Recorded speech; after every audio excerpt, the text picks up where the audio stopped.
Hello, I'm Mrs. Stevenson. Angle of refraction. A light beam in air hits a sheet of crown glass at an angle of 30 degrees. At what angle is the light beam refracted? So you can see from the picture, when the light hits the glass, which is more dense, the beam actually bends towards the normal line.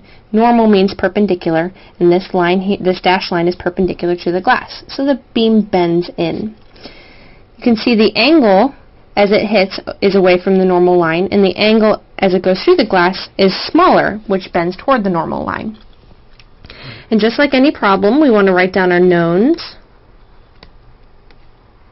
And in this case, we know the angle of incidence, or the angle that it hits the glass with, is 30 degrees. The index of refraction of air is 1. And the index of refraction of the glass is 1.52. Our unknowns, we are looking for the angle of refraction, or theta, which is our symbol for angle, 2.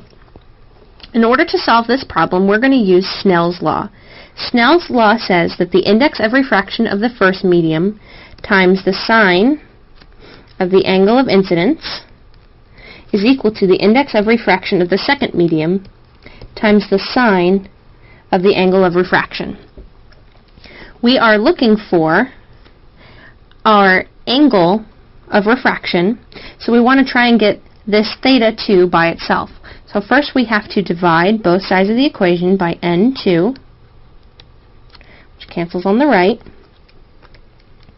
So we are left with the sine of the angle of refraction is equal to the index of refraction of the first medium divided by the index of refraction of the second medium, all times the sine of the angle of incidence.